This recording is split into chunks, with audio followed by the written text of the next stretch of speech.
I signed an order appointing Jack Smith. And nobody knows you. And those who say Jack is a fanatic. Mr. Smith is a veteran career prosecutor. Wait, what law have I broken? The events leading up to and on January 6th, classified documents and other presidential records. You understand what prison is? Send me to jail.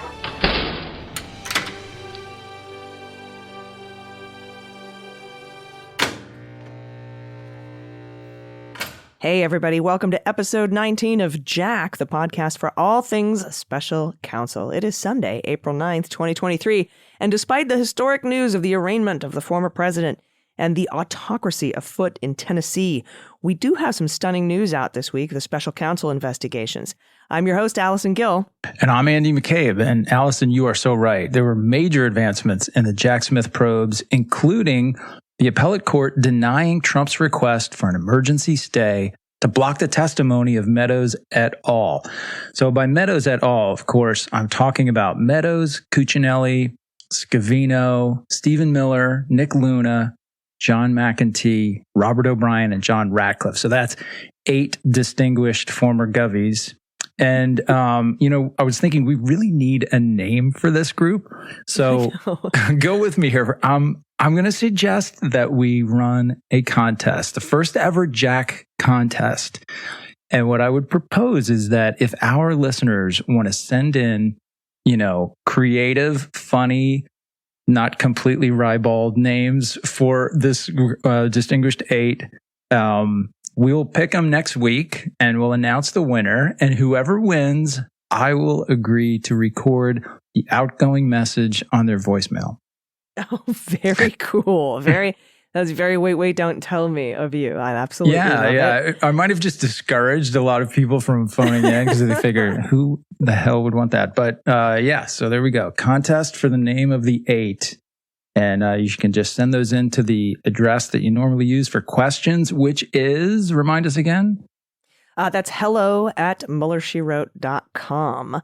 And that's a really, I think, a great first contest for us to have. The unprivileged 8, whatever, however you want to refer to these guys. These are guys who testified and then were, invoked some sort of invoked executive privilege because of discussions directly with Donald Trump.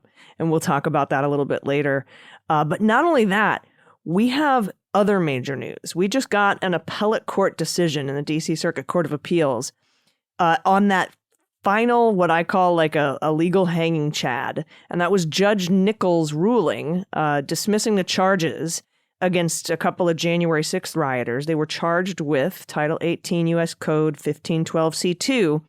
And Nichols held that C2 was somehow married to C1 and because of the word otherwise, and that meant that not only just assaulting a cop on that day isn't enough. You also have to have had some sort of document or record or something like that involved. And I think 17 other judges ruled that it was an appropriate charge. But this one guy, Judge Nichols, said it wasn't. And that was being heard by the appeals court. The DOJ appealed that. And we'll talk a little bit about that, because it was really important that the DOJ get a decision on that. Because when you charge, let's say you go to charge Trump with 1512 C2, obstructing an official proceeding, if there's an outstanding ruling out there that it doesn't apply, you could risk having your decision or your conviction or your charges dismissed or your conviction overturned on appeal on an ambiguous interpretation of the law. We've seen it before, and we'll talk about that a little bit. We saw it with, when we talk about in our episode, Who is Jack Smith? He was the one who prosecuted the governor McDonnell. That's right, Bob right? McDonnell. And the Supreme Court overturned his conviction, saying that Jack Smith, as a matter of fact, misinterpreted the statute of bribery.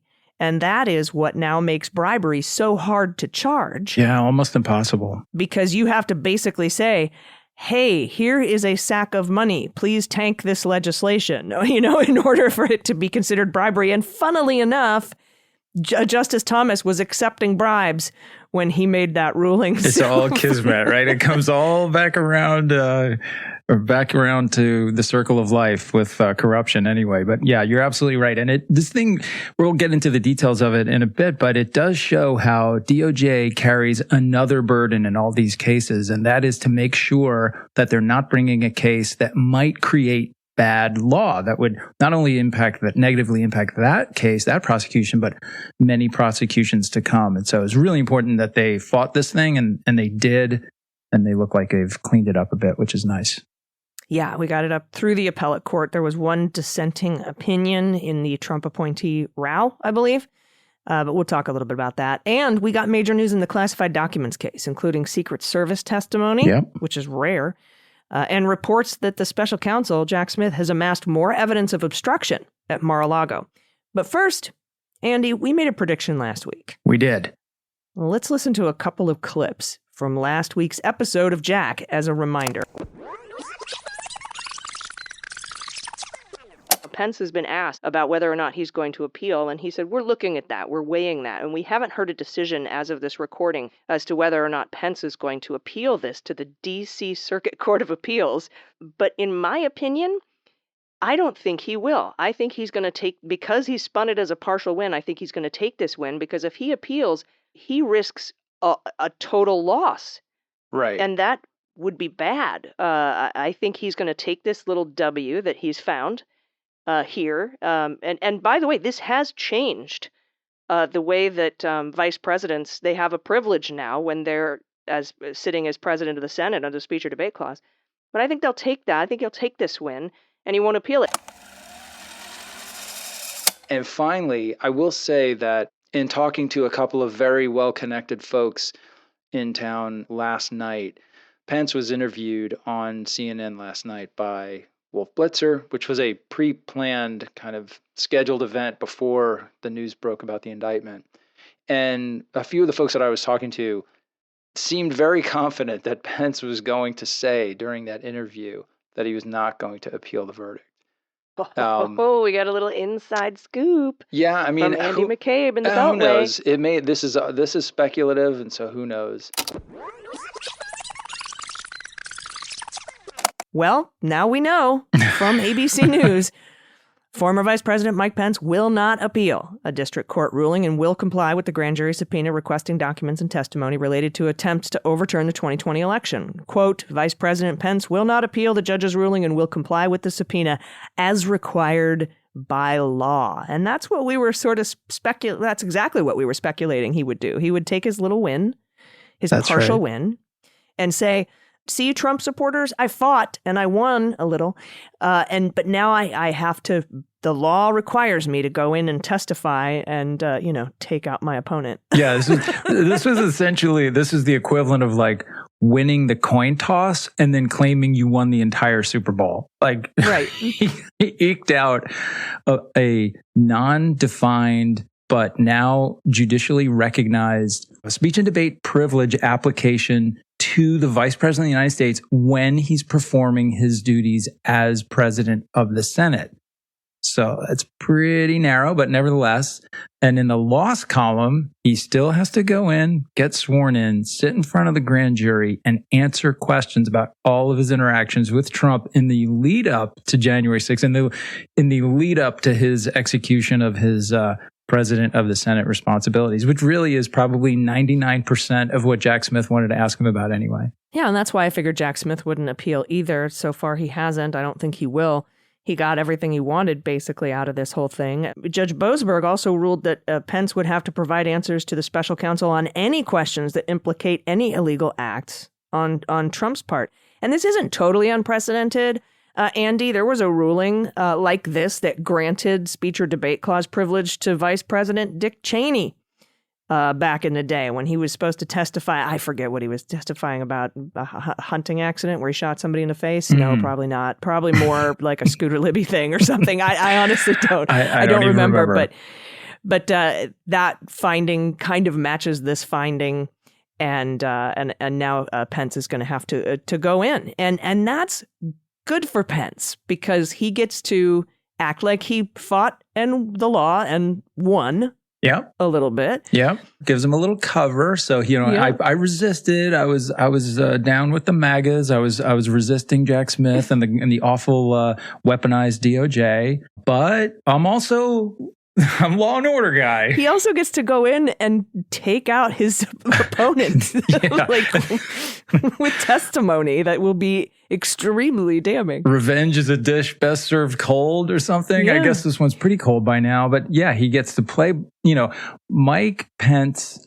I'm trying to clean this up a little bit. In my mind, it's coming out much more profane. Mike Pence has one half of his butt on one side of every fence and the other half on the other side. He is the consummate ride it right down the middle. Don't come out and take a hard stand. Just try to make everybody happy. And by doing so, we know that he usually makes basically nobody happy, but that's what he's done here. Hey, I resisted. That's his appeal to the hard right. But also, I'm going in to do my duty. I'm a rule of law guy. I don't stand with what Trump did on January 6th. So he's trying to appeal to those, less extreme, more middle of the road conservatives and stuff. And like you said, he also gets to sit behind closed doors and say whatever he wants now about, throwing his former boss under the bus, if in fact he's going to do that. I think he will. And we can talk about that. A lot of folks have asked if he will go in and plead the fifth. I don't think he will because he's not a target in this investigation. I don't think Jack Smith is investigating Pence with regard to January 6th and the obstructing an official proceeding there, or even seditious conspiracy. I think if he does feel like he might incriminate himself and if he pleads the fifth, I think the way that it can work sometimes is that the prosecutor in the grand jury will say, oh, you're going to take the fifth? All right, hold on. And then run across the hall to Judge Boasberg and say, hey, Judge Boasberg, we want to give an immunity deal to Pence, or we want to, we want you to tell him he can't plead the fifth because he's not being he's not being investigated or incriminated. Either way, same result. And they can settle that right there and then, right? Yeah, so it's entirely up to DOJ. It's a DOJ prosecutor's decision to grant immunity, and so they could just do that, but they would rely on the judge to then order the vice president to testify because he'd been granted immunity. So it's like a two-step process there. So it would be very helpful to be able to get that done quickly. Yeah. And so, that's what Pence did here. He took his little win and, instead of risking a total loss by appealing, he gets to ride both sides of the fence. Like you said, a fly on the head is worth two on George Bush. I don't know. Either way, he gets to, it's a win-win for everybody. I think. Right. But That's right. It's a loss for Trump. So we have other privilege news. It's like the nonstop river of privilege battles. I don't think we're quite at the end of this one yet. We'll probably see a few more, but you're right. Trump lost his shot for emergency help from the federal appeals court in Washington to block some of his closest advisors from testifying about him. Yeah, and it was fast, right? Oh, super fast. Yeah, Monday night, Trump's attorneys asked for an emergency stay to block the testimony of Meadows et al., which is just a temporary name for that group until next week when we have our official contest winner name. Another, overnight homework assignment from the court. The sides had to brief their issues, get that stuff submitted on a super fast basis. Overnight. That's right, overnight. And then the appeals court made their ruling public on Tuesday in the middle of indictment mania. So it was a brief kind of chyron at the bottom of the screen for 15 seconds, but actually a very significant step for a couple of reasons. First and foremost, it puts these guys right in the crosshairs of Jack Smith's grand jury. So they've got to go in there, they got to show up, and they have to answer questions. They can't claim privilege. And secondly, it is just the latest in a string of resounding losses in Trump's efforts to exert executive privilege. Now, I know you're not surprised by that, and probably our listeners aren't surprised by it either. But legally, it's pretty significant because at some point, he either has to stop filing these ridiculous things, or they're just absolutely blatant attempts to delay the process. Nobody should have really much hope of succeeding on an executive privilege claim in this investigation. Certainly not on the grounds that he's been using so far, because they've lost and lost and lost. Yeah, executive privilege of former presidents must give way. U.S. v. Nixon, right? Particularly when there's a grand jury. So. Yep. And I think it might be sinking in because he is, according to sources, unlikely to appeal to the Supreme Court this decision. So that's good. That's good news. But this was so fast, Andy, that Monday night, right, they asked for the emergency stay. The court said, give us all your filings by the morning. The next day, Tuesday, arraignment central, they denied the emergency stay. Now, the underlying appeal can go forward, but it doesn't matter because these folks are going to testify. And so they made their decision Tuesday, and then as early as Tuesday afternoon, Cuccinelli was back in front of the grand jury the same day. The Cooch That's back bonkers. in front of the grand jury. It's the Cooch. it's just moving quick, and that's a good thing because they got 7 more of these not particularly distinguished gentlemen that'll be following close behind him, hopefully in the next few weeks. Jack Smith is running the table on the grand jury. I mean, there may be sealed battles that we're not aware of at this point, but so far, all the high profile stuff that we've learned about from sources or from appellate rulings and things like that, he is coming out on top in each one of these fights. And that's a pretty good record for him and his team of lawyers. Yeah, he's batting 1,000. I mean, unless you want to consider, Pence's sliver of a win. But that doesn't exempt Pence from testifying about anything that Jack Smith wants him to testify about, which are the crimes that Trump committed. So that's right. I call that a win. But I don't want to take that W away from Mr. Pence, okay? Because he's living in that. He's built a city around it. That's right. If that's what he needs to get himself there, it's fine with me. Just show up. Yeah, these appellate judges, by the way, that decided this privilege case were Millett, Wilkins, and Katsas. And that's an Obama, and a Trump appointee. And I don't know if this was unanimous or not. I don't think that they actually, it's filed, it's under seal. So we don't know if there were any dissents or anything like that we can see. All right, we have some information about what Cuccinelli, the Cooch, testified to, at least earlier in the year, but we're going to have to take a quick break first. So everybody stick around. We'll be right back.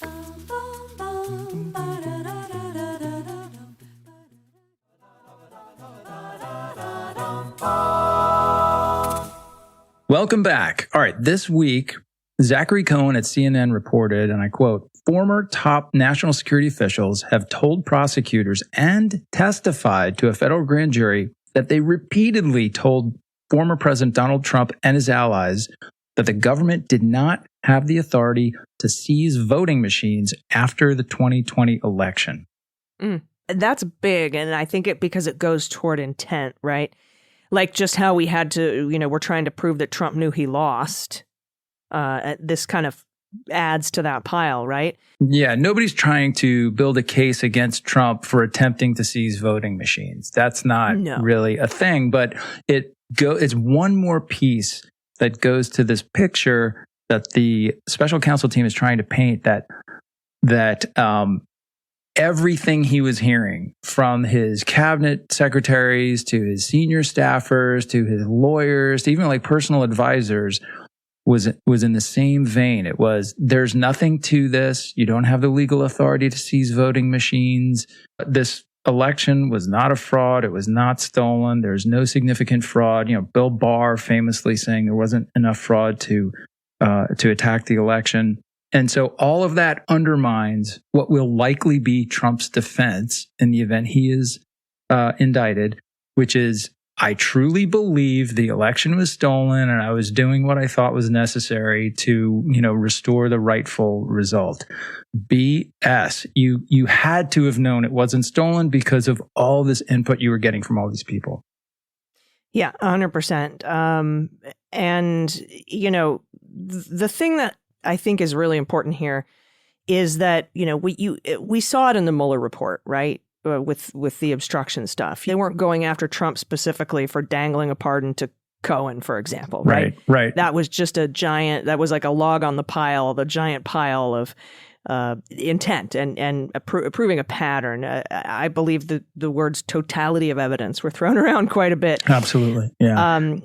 But Cuccinelli, who is the former second in command at DHS, right? He was asked about those discussions earlier in this year, earlier in 2023. And I have to imagine that what happened was, and so was Chad Wolf, right? And they both testified. We told him a million times, you can't seize voting machines, dude. You can't. Trump also went to the DOJ to try to seize voting machines. He went to the U.S. Marshals to try to seize voting machines. He went to the Pentagon to try to seize voting machines. And what Cuccinelli and Wolf have testified to earlier in the year is no. And they probably asked him, okay, well, who did you tell? Well, we told Rudy, right? Mm-hmm. And they can testify about what they told Rudy Giuliani because there's no executive privilege blocking that. Right. But what they probably said was, what did you discuss with Trump? Is particularly on that December 18th chaos meeting in the Oval Office. And they probably said, look, there's a privilege battle going on right now, and we want that resolved before we answer that question. I don't want to testify to any discussions that I had with the former president until that privilege question is answered. Now that privilege question is answered, and the same day it was answered, they dragged the Cooch back in and said, all right, now tell us what you discussed with Trump with regard to seizing voting machines. So that's pretty significant.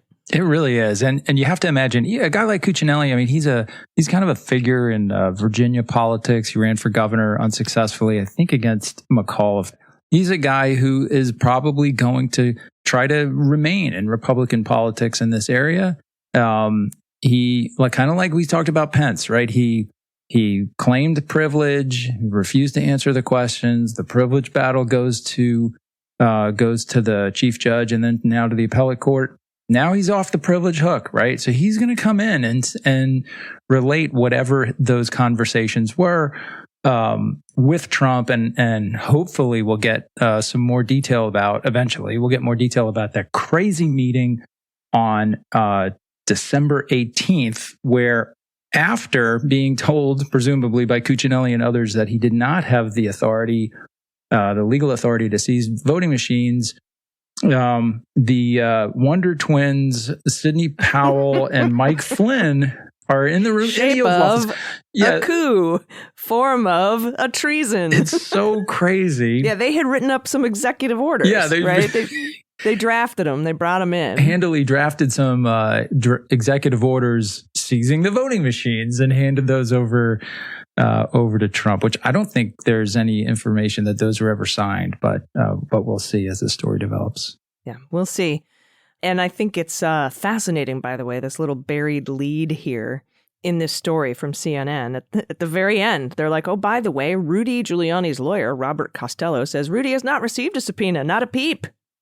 Since November 2022. That's bad news. And by the way, Bob Costello, he's the one who came in to try to testify for Trump on arraignment week in the Manhattan DA's grand jury. But and he was also subpoenaed by the Department of Justice in Steve Bannon's contempt hearing because he was trying to tell Steve, just ignore it. It's totally fine. But the fact that Rudy they haven't heard a peep, that's bad news for Rudy. Yeah, it's good. It's bad news in one of two potential directions. It could be bad news for Rudy because they are just exclusively looking at him as maybe a co-conspirator or, a potential defendant in his own right, or it's really bad news for Trump if Rudy has, unbeknownst to anyone else, decided to start cooperating and spilling the beans to DOJ. So that might, if that were the case, if you had a blockbuster cooperator who was providing you with great information that you were using, you were able to go out and corroborate what they were saying, really building your case around some of the things they're telling you, you would wait. You might not put that person in front of the grand jury at all. If you did, you would do it on a very limited basis, and you would do it right at the end. Because especially, I'll just say, a witness who has a propensity for just talking complete BS off the top of his head, you would not want that person to be in front of the grand jury under oath on record and then have to deal with potential conflicting testimony later at trial. So that's why I wouldn't even call him. Yeah. Honestly, I can get all the information about Rudy from other places, and I'm not going to use him at trial. So like, I mean, maybe you can have discussions with him to get leads on other stuff and find documentary evidence that you can bring in other more reliable witnesses to corroborate and put them on the stand or put them in front of the grand jury. If he's, because sometimes people cooperate that way, right? Like it's sort of like a white label cooperator, like a silent partner. Yeah, almost more of an informant than a cooperator. But you could. I know there are going to be lawyers like stabbing themselves in the eye when they hear me say this. You could potentially use somebody like Rudy as a witness at trial. What it would require is like a complete and total 180 of Rudy getting on the stand and talking about how you'd have to expose all the stupid things that he had done and all the lies that he'd told for Donald Trump in the past and why he's not doing that anymore. And then you'd have to corroborate everything he said with other really unassailable pieces of evidence. So, look, the government is really good at putting on people as witnesses who have done terrible things and have all kinds of, activities, blemishes in their past, crimes that they've been involved in, lies that they've told. The way to do that is by getting them on the stand to tell the story and then having other things like documents and bank records and phone records and things like that to bolster and corroborate what they say. Yep, 100%. All right. And we have some... this is pretty breaking. I haven't even had a chance to review the entire ruling. But in the January 6th case, we have another appellate court decision. And I shouldn't say in the Jack Smith case, because this has something to do with him maybe in the future. But right now, this is about boots on the ground rioters of January 6th who were charged with Title 18 U.S. Code 1512C2, obstructing an official proceeding. And one judge, we talked about this at the top of the show, Judge Nichols, decided that you can't use that law because of the word otherwise. And let me see if I can explain this. The statute is broken down into two things. You're guilty of obstructing an official proceeding if, number one, you use a document or a record or something to obstruct an official proceeding. And two, otherwise, any other kind of creative way you can obstruct an official proceeding. It's meant as a catch-all, right? And Judge Nichols said, no, otherwise, the word otherwise marries these two things, even though the word or is stuck right between them. Right. He uses the word otherwise to determine that he should dismiss the charges against these January 6th defendants who assaulted Capitol Police officers because they didn't also have, used documents or records to obstruct an official proceeding. And the word otherwise marries 1512C1 and 1512C2. Yeah. And all the other judges that have had this question come up, because a lot of other defendants were like, you can't charge us with this because of whatever, or whatever different things they said. And I think 17, more than a dozen judges were like, no, this law applies here, except for Judge Nichols. Yeah. Right? Yeah. So that's exactly right. It really comes down to a very kind of semantic interpretation of the statute. And when you read it, the natural reading of it, it's so obvious. The first one, paragraph 1, talks about documents and stuff. And so that's designed to attack conduct where you are in an official proceeding and so you destroy evidence, or let's say you retain evidence. Let's say you're being investigated by a grand jury and you receive a subpoena for documents, and rather than turning all those documents over, you keep many of them at your beachside home. I know some of our loyal listeners will understand the fact pattern I've just laid out here. That's the first paragraph. It's specifically about destroying or obstructing or mucking with an official proceeding by messing around with the evidence. The second one is interfering with that. C2 is interfering with an official proceeding through any other means, something other than destroying evidence. And the court was really clear about it. There's one quote I'll read here from the ruling that I think sums it up well. They say, in our view, the meaning of the statute is unambiguous. Subsection C1 contains a specific prohibition against corruptly tampering with a record, document, or other object to impair or prevent its use in an official proceeding, while subsection C2 prescribes corrupt, conduct that otherwise obstructs, influences, or impedes any official proceeding or attempts to do so. Under the most natural reading of the statute, C2 applies to all forms of corrupt obstruction of an official proceeding other than the conduct that is described in C1. So they just said, this is nonsense. And then they later point out, there's a reason why there's only one judge has ruled in this direction and 17 others have gone the other way. Yeah. And this reminds me of some, right-wing Supreme Court stuff about enumerated rights, right?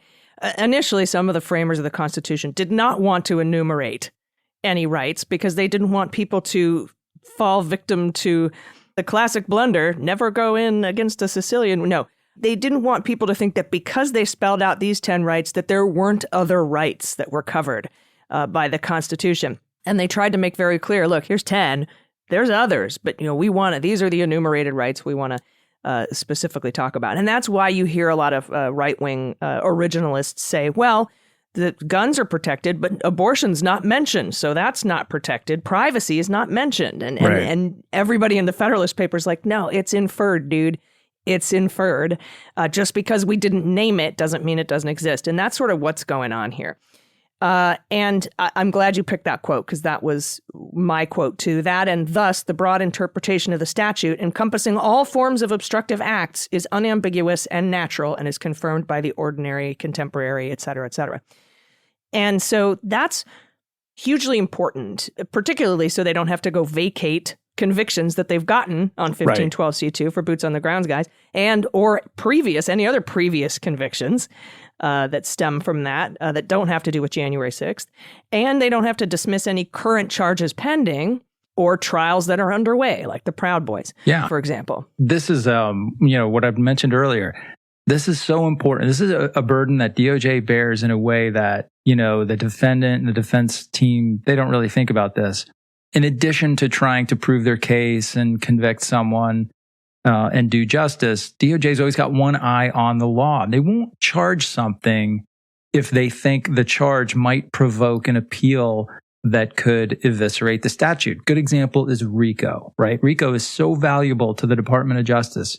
If you're a prosecutor anywhere in the country, you cannot charge RICO in a criminal case unless that brief goes down to main justice and gets reviewed by the criminal division and approved.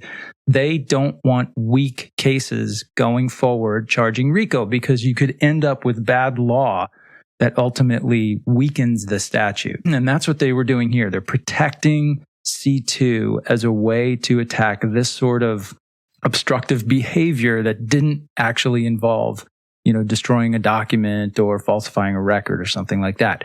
And having a mob of your supporters attack the Capitol, waving flags about how much they love you at the time when you were about to officially lose the election, or at least the certification of the election, that certainly falls within the DOJ view that conduct, attacking the Capitol, assaulting police officers, destroying property, constitutes an effort to obstruct that process. Now, there are some on Twitter saying that this could make it more difficult for DOJ to charge Trump with 1512C2, and I personally disagree with that. They say that it could make it harder because these judges bring up the fact that you have to prove corrupt intent. However, Jack Smith would have to prove corrupt intent regardless of whether C2 and C1 were married. That you still have to, he always has had to prove corrupt intent, and as have all of the people who've been charged or currently, pending charges or on trial for this. So I don't see how this makes it more difficult to charge Trump. I think this makes it easier for Jack Smith to charge Trump, especially if SCOTUS declines to hear it or decides and agrees with this appellate court decision, because now there is no judge, there's nothing out there. There's no hanging chad, like I like to call it, that says that this law is ambiguous. It is unambiguous. And, this was about assault specifically, and they aren't even looking at Trump for assault.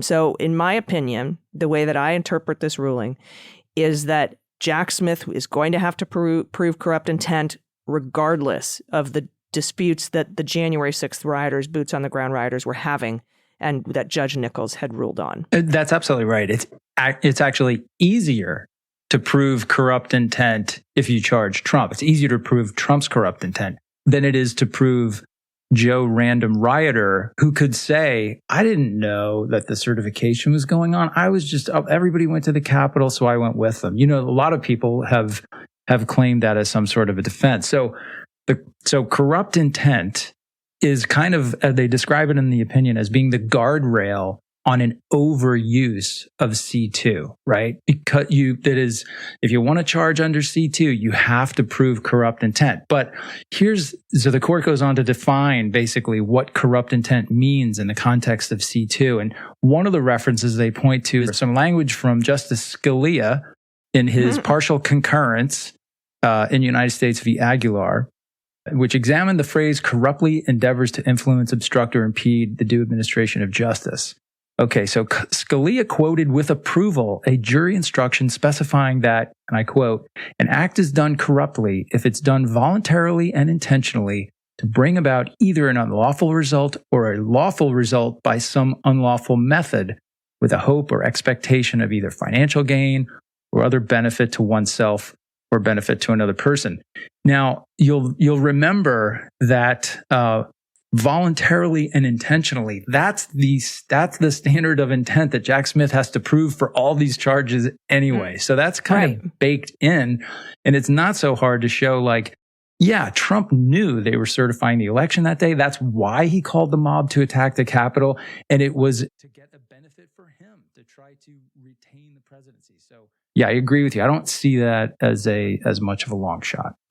Yeah, and they address that thing that you brought up in a footnote, right? The idea that in order to have corrupt intent, it has to benefit yourself, right, in some sort of financial or exculpatory way. And they address that in a footnote because Katsas was the dissent, Trump appointee, and one of the judges, Pan, she came back and said she disagreed with that dissent, saying the dissenting opinion says a defendant can act corruptly only if the benefit he intends to procure is a financial, professional, or exculpatory advantage.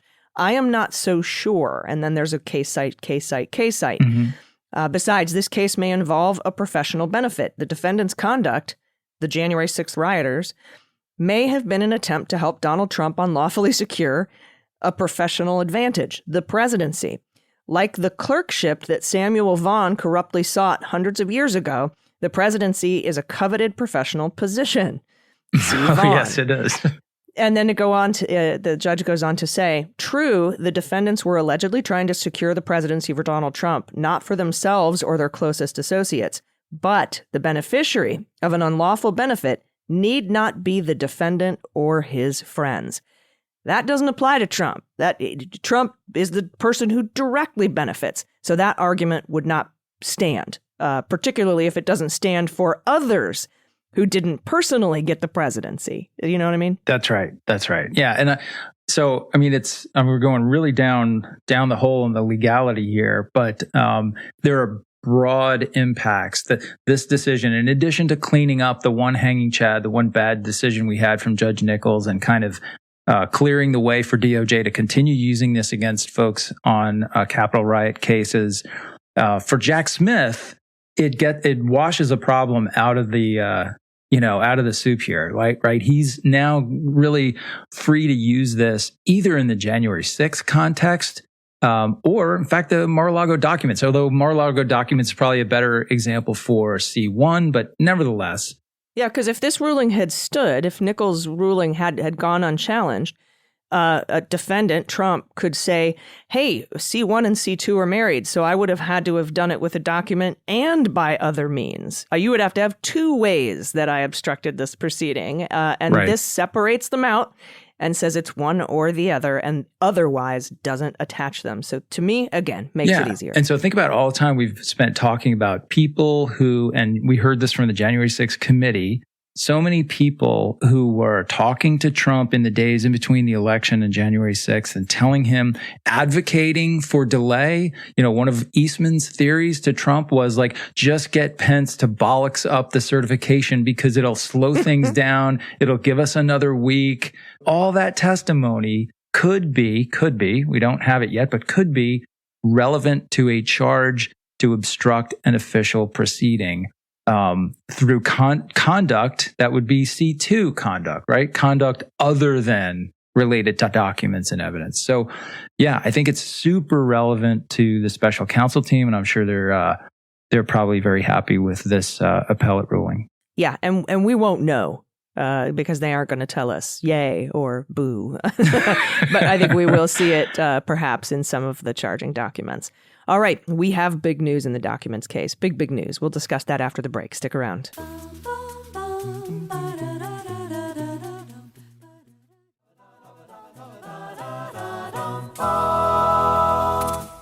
All right, everybody, welcome back. Major news in the obstruction piece of the classified documents investigation, now underway by Jack Smith. A lot of this we kind of figured, right? But now there's confirmation, along with a couple bits of previously unknown news. And this is from Barrett, Dawsey, and Stein at the Washington Post. Justice Department and FBI investigators have amassed fresh evidence pointing to possible obstruction by the former guy in the investigation into top secret documents. And here's the first bit of previously unknown news, Andy. Investigators have used emails and text messages from former Trump aide Molly Michael to help understand key moments last year. This is one of the ways they're piecing together the events and how they unfolded. Yeah. So Molly Michael, just to remind people, she was a young woman who started, I think she worked on the campaign and then originally went into the White House working for Melania in the First Lady's office. And then at some point got scooped over and started working as an assistant, sitting just outside the Oval Office in Trump's office. You know, she gave testimony to the January 6th committee, really went to great efforts to kind of portray herself as someone who had no decision-making authority to do anything, didn't have any significant memories from any of the most significant days like January 5th and other times. Yeah, I'm wondering if her counsel was paid for by Trump and co, and she was coached the way Hutchinson was. I mean, I would suspect that. I can't say conclusively, but I would suspect it. And there's one point in her testimony where she says the only thing she remembers from January 5th was at some point that evening she could hear music. That's the only thing you remember? Oh my gosh. That reminds me of my favorite comedian, Mitch Hedberg. I hear music. You're not special. That's how I receive it too. Anyway. Yeah. So anyway, she really, so what we're understanding from this reporting about her emails and texts is that it basically lays the roadmap for what was happening around Mar-a-Lago, in and around the period of the fight over the documents. Yeah, and this second bit of previously unknown news pretty much puts the nail in the coffin for obstruction charges, which is Title 18, U.S. Code 1519, if memory serves. And that is that federal investigators have gathered new and significant evidence that after the subpoena was delivered, after they were subpoenaed in May, Trump looked through the contents of some of the boxes of documents in his home. And investigators now suspect, based on witness statements, security camera footage, and other documentary evidence, that's a pile of evidence, that boxes, including classified material, were moved from a Mar-a-Lago storage area after the subpoena was served, and that Trump personally examined at least some of those boxes. I mean... You mean after they said, oh no, agents, you can't look at these boxes. They're going to be stored in here, safe and secure behind a locked door forever. No one can touch them. You mean after they said that? They moved the boxes out and brought them to Trump's office so he could take a look at them? Yeah, so now the question becomes, did he tell Evan Corcoran, I moved some into my desk drawer, don't tell anyone, please sign the thing? Or did he mislead his lawyers and say, all that's left is in this box? Never touched them, never saw them.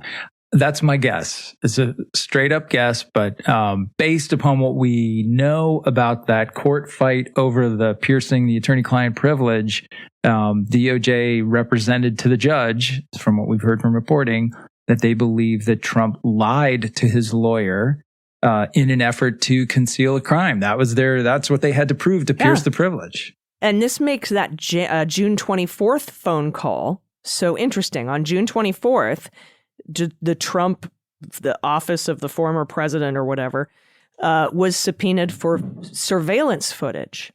Yes. And then Corcoran and Trump were on a call. And is that where Trump said, we moved stuff? Or or what? Like what was the substance of that conversation? And as we know, Judge Beryl Howell has ruled that Corcoran, because of the crime fraud exception, it is more likely than not that Trump obstructed justice, that Corcoran has to go in and spill the beans about what that phone call and other things were about, why he changed the letter. There's like 6 lines of questions, 6 lines of questioning he has to now answer that he was not answering before because he was claiming attorney-client privilege, which we know has been pierced by the crime fraud exception. Yeah, and he had to turn over notes of those conversations and some sort of a transcript of a meeting or invoices? Or notes, something. Yeah. So a treasure trove of evidence there. And if that obstruction cake wasn't enough, the cherry on top, the little frosting rosette on the top of the cake might have been when during his half-an-hour rant from Mar-a-Lago after being arraigned, Trump said in the middle of his speech that he personally decided openly and transparently to take all the documents from the White House to Mar-a-Lago. So, in that interview with Hannity too, right, on Fox News, where he's like, well, now, and Hannity threw him a softball. Like, we know you didn't go through any of these boxes or no. But he's like, well, I could, and I would, and I will, and I would have, and I want them they're back. mine. And he's like, all right, let's move on. Like he was like, shut the fuck up, bro. excuse my French, but he was like, could you not admit to crimes on my show, dude? You're blowing up my spot. Yeah, not a good moment. You're harshing my vibe, dude. I can't imagine what his lawyers are thinking when they hear that stuff. Although they've heard it so many times, and they must be numb to the number of really, really destructive admissions that he makes, whether it's on Truth Social or in speeches at rallies or whatever. It's a lot of good material for the special prosecutor to use there. Mm-hmm. A couple other things in this WAPO story. Investigators have amassed evidence indicating Trump told others to mislead government officials, especially at the National Archives when they were working with the Department of Justice. So he told others, and they have evidence of that, to lie to government officials. Prosecutor, which is obstruction. By the way, you can obstruct an official proceeding is pretty well defined. And the National Archives actually has an investigative unit. And they were investigating this, and you can obstruct that investigation. Oh, yeah. So I just want everybody to remember when Rachel Maddow was like, we have history cops. That's the coolest thing. Yeah.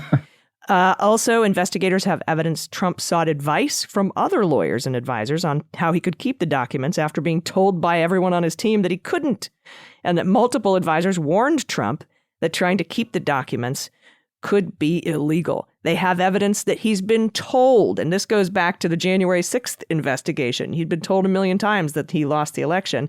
Well, now he's been told 1 million times keeping the documents is illegal. Just because Tim Fitton, is that his name? Tom Fitton, yeah. It tells you Tom that Fitton said it was okay. I think that's a defense to anything in our law. Fitton says it's the Fitton says rule. Fitton is the Sidney Powell of the documents case. He could be. He very well could be. Also, Jack Smith has been asking, not himself, but Jack Smith's team has been asking witnesses if Trump showed classified documents, including maps, to political donors. Tell me about this, because if he truly believes these are declassified because he can declassify whatever he wants to declassify simply by stealing them, what does this tell you? Showing donors these documents, because he referenced that Nixon's, what he took, the tapes were worth $18 million. Does that show intent of his, why he wanted these things was for profit? I mean, it could. It's hard to say without knowing more about who these people were, or why he was showing them things and what he was showing them. It's hard to say how it would affect the charges that we know have been contemplated in this investigation, right? So the retention of classified, that's different. Retention of national defense information, that's different. This, as described, is wildly irresponsible and potentially damaging to national security. But the way that we investigate and penalize that activity is in the context of basically taking it out of the place it's supposed to be and keeping it when you're supposed to give it back. If he shared it with a foreign government, then it starts to feel more like traditional espionage if you give classified material to someone who's not supposed to have it. So I'd really have to take a harder look at the Espionage Act and see if it's just some rando political donor who doesn't really have, just doing it to impress them in an effort to, romance some more money out of people. I'm not 100% sure how that falls out under the act, because I've never confronted in 21 years much of that doing national security investigations. I mean, that's just not the kind of thing that happens. But once again, here we are with first timer guy. Yeah. And in the espionage statute, 793F, this might, all of this information and evidence might not just be about investigating obstruction of justice, but 793F says whoever being entrusted with or having lawful possession or control of any document through gross negligence permits the same to be removed from its proper place of custody or delivered to anyone in violation of his trust, or to be lost, stolen, abstracted, or destroyed, or two, having knowledge that the same has been illegally removed from its proper place or custody or delivered to anyone in violation of his trust, lost, stolen, abstracted, or destroyed, and fails to make a prompt report of such loss, theft, abstraction, or destruction to superior officers shall be fined or imprisoned no more than 10 years. Yeah. There's a lot of ways. I think it goes toward espionage too. Yeah, there's a lot of ways that he could have run afoul of the Espionage Act on the facts that we know so far. This is potentially another one, but we'd have to kind of know a little bit more about it to say how likely it is. But nevertheless, the trouble doesn't get any less. Particularly since national defense information cannot be declassified by a president. And something else that came up, too, speaking of this, kind of fits in with this. Investigators have been asking witnesses if Trump showed any particular interest in material relating to General Mark Milley. I think that's weird. That is odd. And more news now from ABC. Multiple Secret Service agents connected to the former president and his security detail have been subpoenaed and testified this past Friday, by the way. And that's pretty rare, isn't it, Andy, to be able to get Secret Service to testify? I mean, it's unbelievably rare. This is the last place on earth they want to be. They see their responsibilities to the president, particularly these guys. These are protective detail people. These are not like Secret Service agents who are doing financial crimes and things like that. They're actually assigned to the president. And the last thing any of these dudes would want to do is testify against him. So, I'm sure that the service obviously tried to get in the way of this. They lost that battle, and they're going to have to go in. They are, first and foremost, I always argue, they are what we call 1811s. They're federal agents. They swore an oath to the Constitution, not to the president. And when subpoenaed, I think they should have to testify. But looks like in this case they're going to. Yeah. And this looks like they're in the final stages of this particular part of the investigation, but who knows how broad this is. So we'll see. We know that he's subpoenaed and spoken to at least 24 people with regard to the documents. Corcoran was kind of the final frontier, it seems. And now he might already have that testimony. We haven't heard tell that Corcoran has been near the courthouse, except when he was there as the president's lawyer to try to fight the Pence privilege stuff. So we'll see. We'll see how all of that goes. All right. So do we have a listener question this week, Andy? Yes, we do. Okay. So I'm going to give you two, one very quick one and then a slightly more involved one. And the first one comes from Karen, and she says, "Hello, Allison," which I feel a little bit slighted by. My name's not in there, but whatever. "Hello, Allison. This may have been addressed previously. If any jury returns a not guilty vote, though all the evidence indicates guilt, can a judge overrule the verdict?" So the short answer to that, Karen, is no. That's basically the description of what we refer to as jury nullification. Sometimes the juries will just decide that they don't want to convict someone, despite the fact that there's compelling evidence to do so. And once the jury returns the not guilty verdict, you cannot be tried again. Would be a double jeopardy issue. So right, because a not guilty verdict would have to be a unanimous not guilty verdict. If it's a split decision, it's a hung jury, and then the DOJ can decide to bring again the charges that the jury was hung on. Isn't that correct? Yes, They rarely do, though. Very rarely. It's we think about hung jury in terms of like not being able to make a decision at all, right? They're like, some of them want to vote guilty, others are saying they will never, and they basically go back to the judge and say, we can't make a decision. And that's typically what you think of as a hung jury.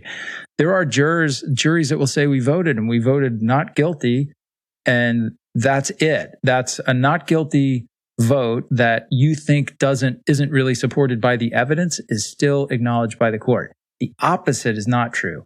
If the jury returns a guilty verdict, the defendant can then appeal saying, listen, there was no evidence of my guilt here. It's a very tough appeal to be successful on, but there's no appeal from a not guilty verdict. A unanimous not guilty verdict, right? Because Manafort, of his 18 charges, the jury found him guilty on 11. They were hung on 7.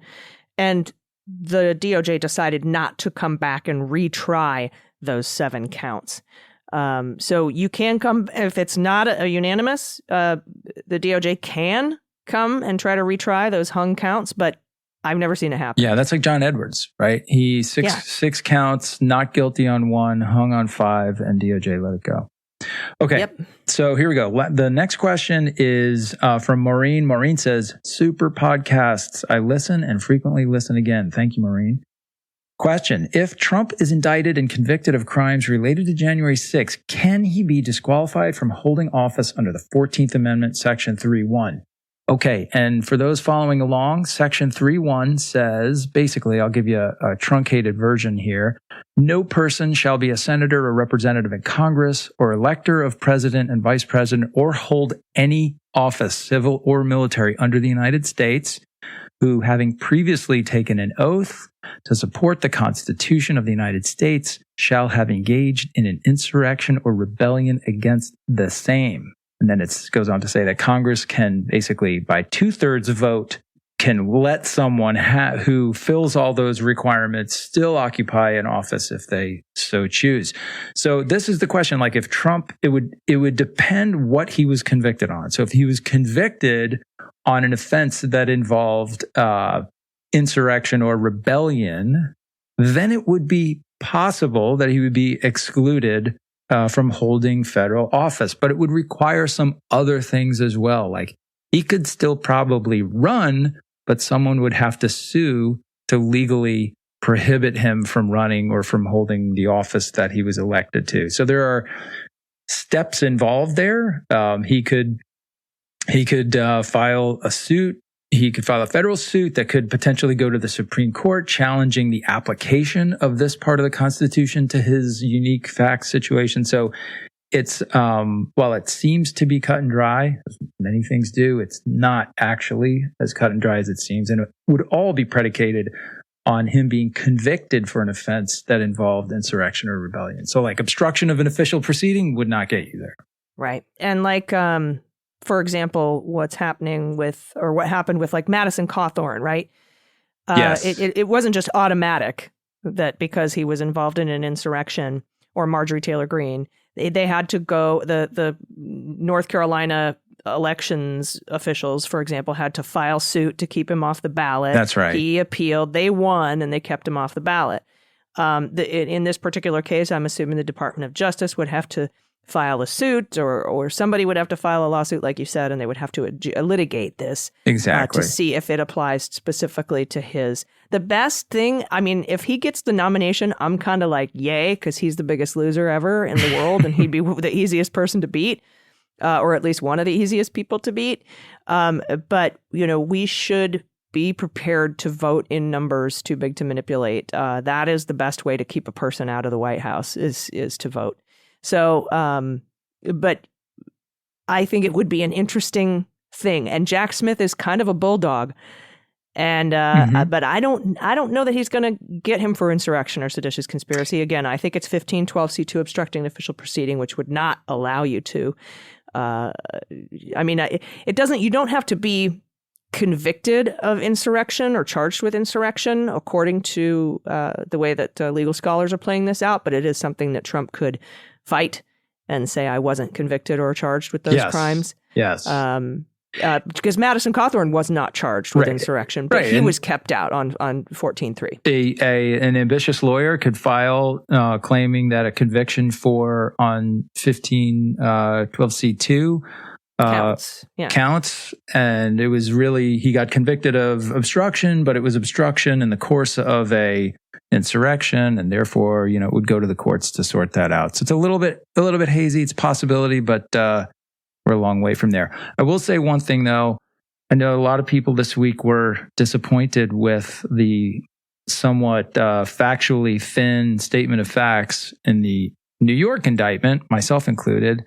I have to say that from everything that we're watching with the special counsel actions and a grand jury with the subpoenas and winning the privilege battles, and there is so much here that they could work with. If this comes through in an indictment, either on the documents or in the January 6th stuff, it's going to be a resoundingly massive case. You won't walk away from reading any federal indictment and say, okay, what exactly is the second crime that makes this a felony? You won't have that experience twice, which is probably a good thing. Well, no, because in New York law, you don't have to talk about the other laws. You don't have to charge them, and they don't have to be. Now, they'll fill out a bill of particulars and file for one and ask. But yeah, in New York, you don't have to do that. But the feds will. Oh yeah. Except for obstruction, you don't have to be guilty of the underlying crime, despite what Bill Barr might want you to think.